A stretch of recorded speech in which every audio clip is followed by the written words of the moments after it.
So Hyper Hobby Magazine gave us a beautiful pictorial of MP-44 Convoy, and it showed us everything that we needed to know. It showed us essentially like now all three of the human characters, because we only saw like Sparkplug and Spike at one point, or Carly alone at one point. Now we have them all here together. The one thing I want to discuss, though, is we have more or less a very extensive photo shoot here of how the transformation for Optimus Prime works. And it's almost like something out of like a instruction sheet that they gave us here just in the magazine. And I just got to say, like, it really reinvents the wheel here, let me tell you. I get a lot of similar vibes to that of movie Optimus Prime's engineering, let's say like Revenge of the Fallens. And I mean, just the way that he opens up and twists and then comes back together. Same thing with like Sunstreaker. Masterpiece Sunstreaker had a very similar kind of cue of engineering, and it looks amazing. It looks amazing. Like, again, there's still this heated debate on if he's better than some of the current third-party stuff that's going to be coming out. That's also G1 Optimus Prime Convoy. But I mean, he looks great. The transformation is pretty intricate. I really like how they work those front windshield pieces into the chest. Like it really just it's very smart. It's very smart engineering. It's really cool. It shows how everything is stored too in the process, showing the transformation, how little things are done, especially how intricate the legs are and everything that's going on there. It's funny because like no matter what version of Optimus Prime it is, those the wrist/forearms are always going to be in the front cab. Oh yeah. There's certain, it's just that always is going to be there. There's certain things that you can never change, and Prime, I feel like there's nothing. There's only two things that are certain in life: death and taxes. Well, there's a third thing. Optimus Prime's forearm's going to be in the front cab. That's a 3. Well, that's if there's one toy, one design that has been redone over and over and over in a transformation scheme, it has been that of Optimus Prime. And it's just like, because even when you have stuff that isn't G1 Optimus Prime, like, because you'll have the G1 toy, the Robot Master, the original Masterpiece, or a Classics toy. Like there was the Battle in Box, I think it was called Battle for Cybertron 2-pack, which had like a very G1 looking Optimus Prime against a green tank Megatron, and it came with a DVD during Classics. There's been so many different attempts at that G1 Optimus Prime aesthetic into a transformation of a modern toy. But even looking at some of the non-G1 Optimus Primes, whether it be like, let's say, Galaxy Force, aka Cybertron and everything, there's been so many different iterations and ideas of, well, he's got to have that window chest. So every single Optimus Prime toy kind of sports, even though it's not G1 Prime, it kind of sports that same aesthetic.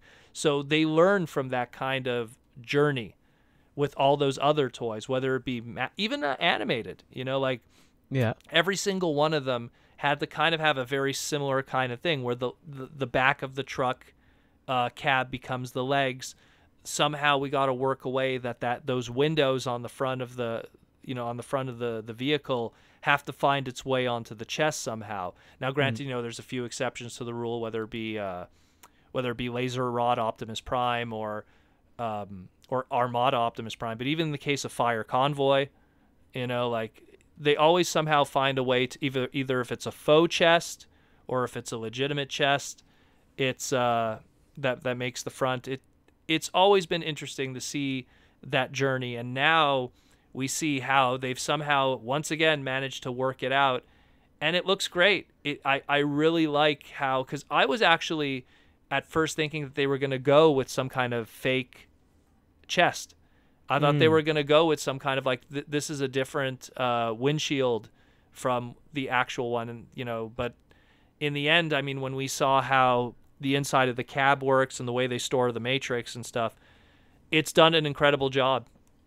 And I'm very impressed with it. And I mean, it's getting better and better to the point that the only thing I could ask people is, how do you improve on this? And when we get around to a 50th anniversary, what more can you do to make this better than what we already have?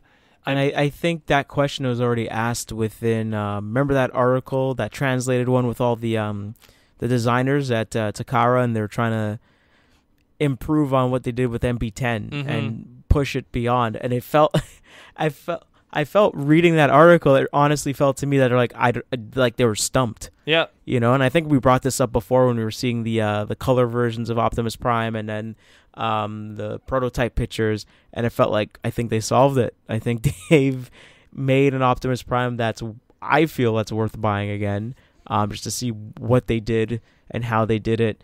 The fact that the side doors of the cab fold into the legs now, like, that is insane, and you still able to have a waist, I think, if I'm looking at it right. I'm pretty sure the waist still moves, like, left and right. Probably. I'm just floored. I'm just surprised how this works, and the fact that the side cabs fold into and make his calves, his legs. They make his legs, and then a good chunk of that red plastic is hiding. You know, like, it's just inside his legs now.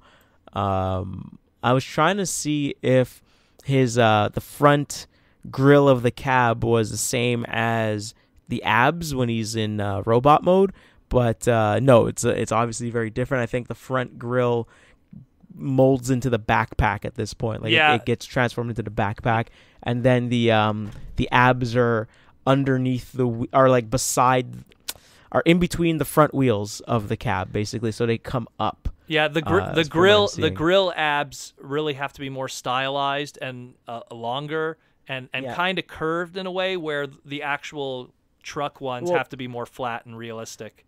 Well, no, the truck ones, they're longer, and then the ab ones, they're kind of like in a square formation comparatively. So I just like, and I also just quickly like looked up the MP10 transformation on YouTube, and I was like, yeah, even on MP10, his regular abs are like as a different piece altogether, and they're part of the section that holds the Matrix, basically, that part of that gimmick.